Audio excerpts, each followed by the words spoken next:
Yeah, hello and welcome to another episode of the weekly Spielworxx chat season 2. My name is Uli Blennemann, and over there, that's Fairbanks Junior, Spielworxx creative director. Yeah, I hope you are all well in these times. Um, let's dive into the news, but first let me introduce or let me welcome two very nice persons. Hello, Jonas. You may remember Jonas, he did the O's episode a couple of weeks ago. Thanks again, Jonas. That was really good. And of course, there is Claude. Hello to Canada. Too bad that the Canadians did not win the Stanley Cup, but I think after the main round, when you see that their chances were pretty low, I think they performed really, really well. And there is Jay Foolsguard. Hello, hello to you. Um, I already have a quick question. Um, which game did you personally enjoy lately? So I'd be interested in this. Um, the Tharos replacement cubes and the Play 8s, they should arrive here at the warehouse late this week, and we will then send them out immediately to everyone who ordered the game. So from the Spielworxx website, from Spieleschmiede, from Kickstarter. So this is happening, and I hope you are all enjoying Tharos in the meantime, nevertheless. And Matt Wolf's Squaring Circle Will has moved to production now, and the game will be produced in Europe and at Kickstarter. Spieleschmiede, we mentioned, it is ready here in Europe in October, and hopefully we'll make it. It could be even a little bit earlier, but right now it's very, very difficult to predict times. Let's say October.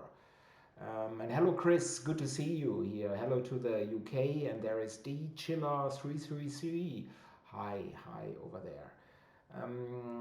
And Claude is saying I only played the Smoky Valley lately. So I cannot imagine why you did this, but we will mention Smoky Valley briefly later. And D Chiller 333 has played Pax Pami and can't wait for my copy. So hopefully you enjoyed it. It seems that you enjoyed it. Yeah. As I said, Pax Pamir, I've played. It's probably my most played game in the last couple of years.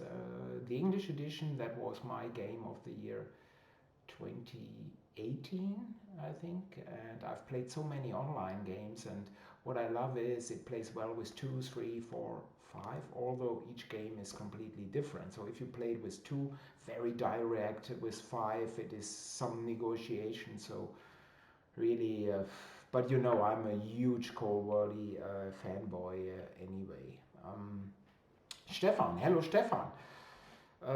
Played CCC and enjoyed it. Greetings to Jason if he's here. I'm not sure if he's here, but it's great that you were enjoying the game. And there's Stefan. And Stefan is saying, I played Pamir 65 times till now. You brute, you brute. But we played together, I think at least 5 games, so Stefan, so at least I was part of that.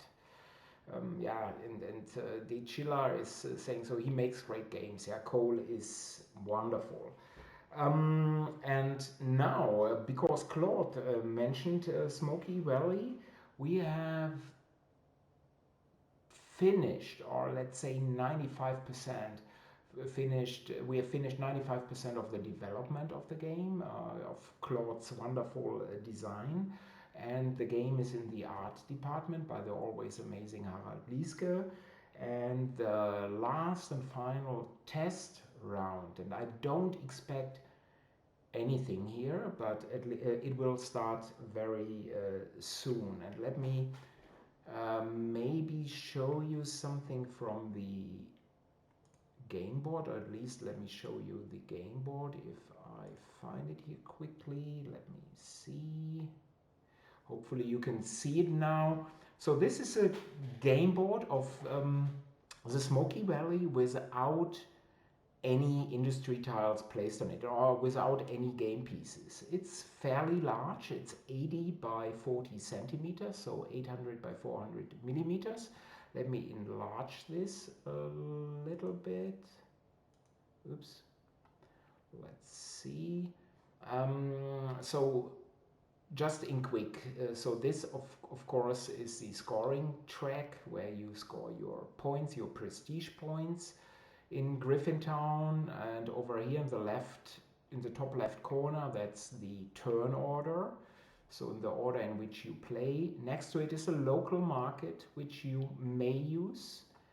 And let me move over here to the other side quickly. And these are the phases of the game. So let me just enlarge this a little bit more. And what you see, the game starts in 1840 and it ends in 1860, but there are also some other phases in between. But the main phases where players do actions are the ones with a calendar. So 1840, 45, 50, 55, and 1860. And what else do you see here? Of course, this is the canal, and there will be ships during the game, and they will move to either Great Britain, to the US, or the Western Indies, so to foreign markets. And then there are 5 different districts. So McCord, Saint Anne, Wellington, and now my horrible French pronunciation, Le Bassin, hopefully this is not too wrong, and St. Gabriel. And in each district during the game, players will put industry tiles, and there are also service tiles at the top. And you see that McCord, St. Anne, and Wellington, they are connected to the railway, to the railroad. And you see it in the background here of the game board that there is a rail line. And Wellington, Le Bassin, and St. Gabriel, they are also connected to the canal. That's why the ship is depicted here. But we will, in a future episode, Claude will answer everything and will explain the game in full. So this is just for now a little bit of a progress report. And the Smoky Valley is a notch up from the complexity of the Grand Trunk Journey. It's surely an expert game. I'd say. Yeah, which games did I play recently? So a couple of weeks ago I already mentioned that I'm playing Verdun 1960 Steel Inferno here, and now also via Wessel we started a 4-player game of Angola with Steffen, by the way. And this is a game, a huge surprise, on the Angolan Civil War in 1975 and 1976. Of course, the Civil War took a lot longer, so this is just a part of the Civil War. And by the way, this is the BGG URL here. Personally, so I remember very well from German TV that in the late 70s, so probably not in 75, I was probably a little bit too young, that the Civil War was almost daily in German television news. And the original edition of that game is from 1988 by the Ragnar brothers, but there is a new edition that was done by MMP in 2012 with all new art and updated rules. And the situation, because it's a civil war, is very chaotic. And you play in 2 teams or alliances. And what is also interesting, you can't win alone. It's either that the alliance wins or the alliance loses. And I'm playing personally the FNLA, which is a Western-backed faction and which has its base in Zaire. So 2 of the 4 alliances, they are Western-backed, and 2 are Soviet-backed. And what is also interesting is the fact, especially for a game from 1988, that it uses an action queue mechanic. And so at the start of the game, you have to select 4 cards. In later game rounds, there are even more cards, and you have to pre-stack them. So you have to align them in sequence. And then when it's your turn in the game, you just play the top card from your card stack. And of course, this is a great mechanic for such a chaotic conflict, because you know a lot will go wrong. And let me briefly open the vessel module of the game so I can show you a little bit more. So hold on, please. So let me enlarge this. What you're seeing here is the game board. So this is Angola in the mid-70s, still with a Portuguese town and city name. So there is Nova Lisboa, and of course it later changed it. And as I said, these names. As I said, I'm playing the green ones, the FNLA, and they are close to Zaire and are operating from Zaire. And my allies are the bluish ones, the UNITA. And you see, everybody is pretty much, although my base is in the north, is pretty much scattered all over the board.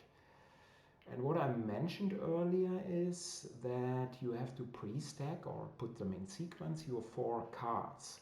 I've already played this card, so the column A card, and I could do some movement and I could conduct some combat over here with this A column.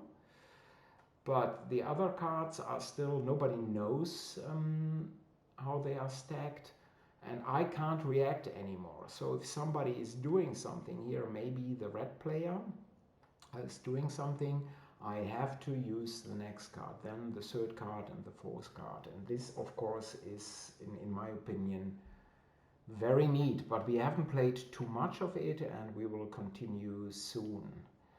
And Steffen, that brute, is saying yellow is in a good position. I think no. Actually, I have no idea how this will play out. But of course, this is a really unique game on a very special conflict. And you see, among war games, there aren't that many pure 4-player games where 2 are playing against 2.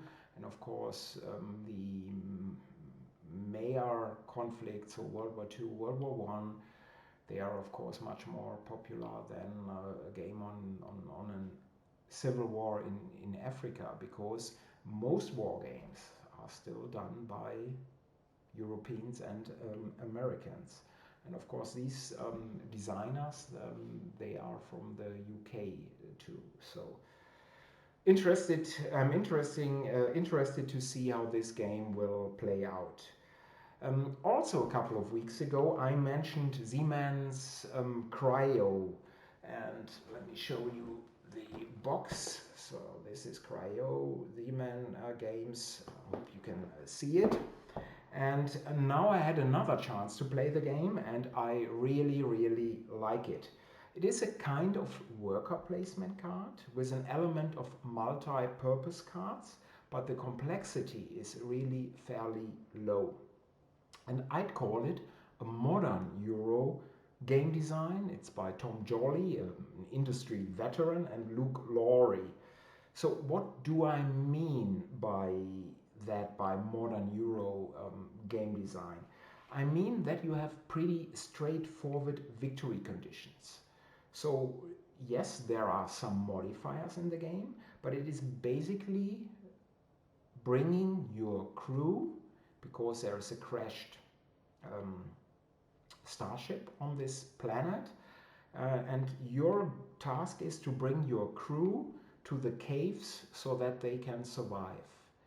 And so you can really concentrate on that strategy, and you don't have to take care of dozens of different ways to victory with lots of exceptions and special rules. And I think this is really well done and well polished.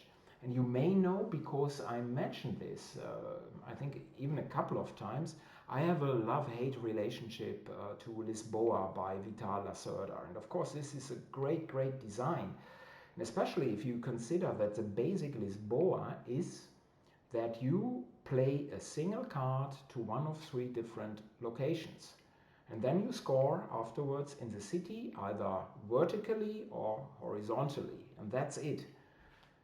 But of course, Lisboa has so much chrome, there are so many layers of chrome in the game. You have the open decree cards which modify everything. You score this one multiplied by 3 and then you do this.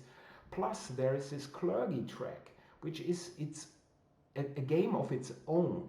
So I think you are losing the focus in Lisboa. But I'm not saying this is a bad design, but I think it is, at least for me, a little bit too much. But if you look at BGG, how popular Lisboa is, it just tells you what do I know, what does Uli know. Not much apparently.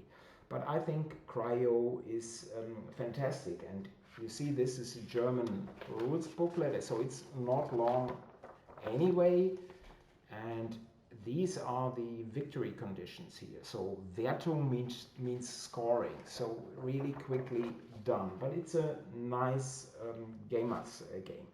And by the way, in some ways, or in this regard, victory conditions, straightforward. Focus, Cryo reminds me of squaring circle wheel, because in squaring circle wheel 2, you do not have 50 different ways to score. Everything is about strategy and timing, so I like this. Let's move to conventions, and the UK Games Expo and Gen Con, they had announced details on their concepts, and I will modify this in a second. So if vaccinated, you may enter the convention centers without a mask, and I think this is a huge mistake, considering that even vaccinated people can spread the virus and may get ill. But yesterday, the UK Games Expo, so not Gen Con, the UK Games Expo, reversed their policy again. Now people must wear masks again inside. And on Twitter yesterday, I'd already seen companies pulling out of the UK Games Expo, which I could understand. And it will be now interesting to see if they reappear. I don't know. At Essen and Spiel, Asmodee Europe has dropped out of the show completely with all studios. So this is in line with Asmodee US and cancelling Gen Con. And I don't know anything about Origins and Asmodee, so if somebody has some news, if Asmodee has pulled out of Origins as well, I'd love to hear this. And by the way, this Essen Asmodee dropout has really surprised me. I had rumors for months, but I'd said, well, I don't think so, but it has happened. And maybe it is the smart moves. But regarding the policies, at Essen, everyone will have to wear a mask inside. Vaccinated, tested or no, you have to wear a mask inside. And yes, I agree, it is not really fun to wear a mask for a full day. But I applaud Dominique and team for doing this. I really think this is the only way a major fair, a major convention can happen or should happen in Europe this fall. And we will see if Essen will take place, because in Europe COVID numbers are rising again, and I have no clue what the fall will bring. So, and Asmodee's withdrawal surely is a blow for Merz Verlag, for the organizers. We'll see, and still there is no info on how many people may enter the fairground each day.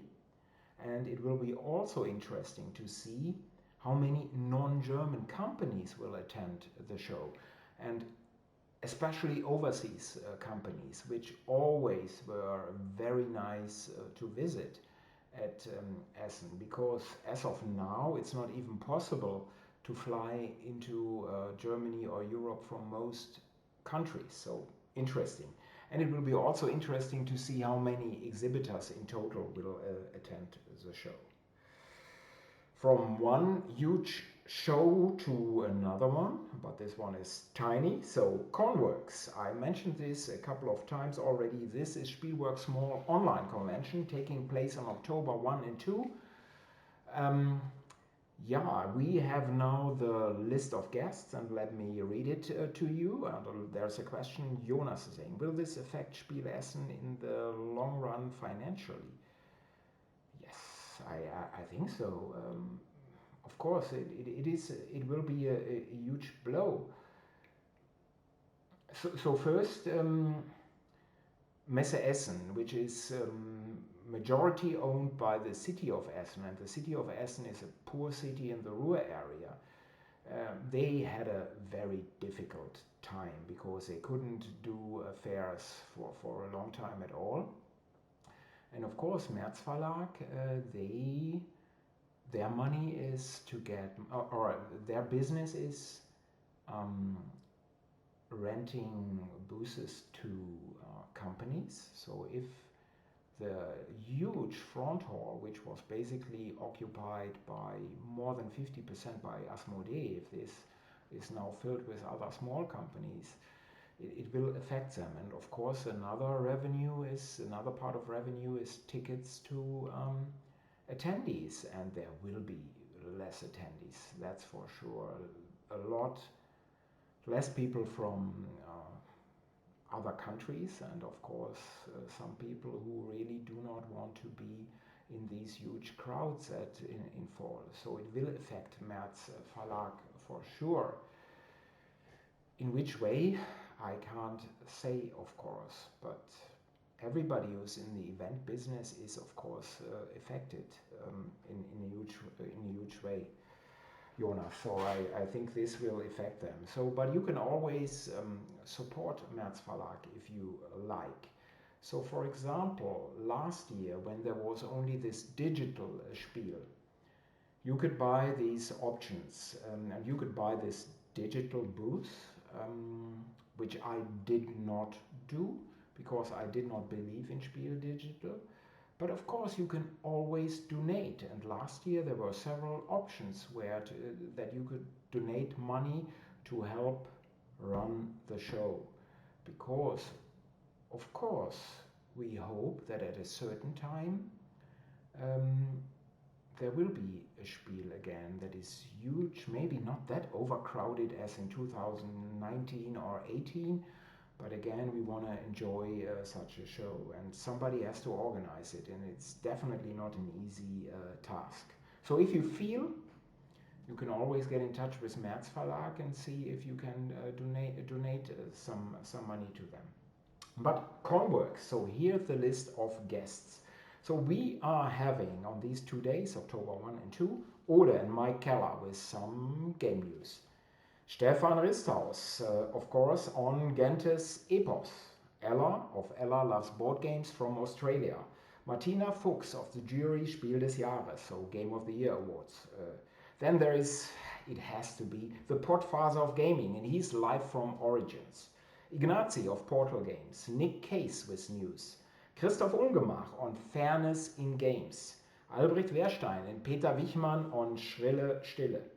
Peter Eggert with some very interesting news, several surprise guests, then Gian Simone Migoni on La Dolce Vita, the game, Claude Serrois on the Smoky Valley, Jason Dinger on Acadians, Matt Wolf on Raising Chicago, Daniel Newman on London Necropolis Railway, Nick Nayland and Tony Fryer on 1837 Saxonia, Chris Snyder with news, Evan Horbert with news, Dan Thoreau, Space Biff will be here, Cole and Drew Worley on John Company and other stuff, and unfortunately Ben Maddox, chief troublemaker from 5 Games for Doomsday 2. So you always have something that is just okayish. So remember, October 1 and 2, Cornworks, and there is also already some info on my website. So if you look at the header, there's one header, Cornworks, and I will update this over time with a correct list. So you, for example, 2 o'clock, it's Denthy Row and the topic. So you, but it's a full Saturday. We start, I think, on 9 a.m. CET, and it will be roughly till 10 p.m. CET. So the full day, and so you overseas persons can still enjoy a large part of it. On Friday it is a late afternoon and early evening, and it's less than 3 weeks. Yeah, we will rock the online gaming show with this high-tech video camera over here on Twitch. Let me see some comments.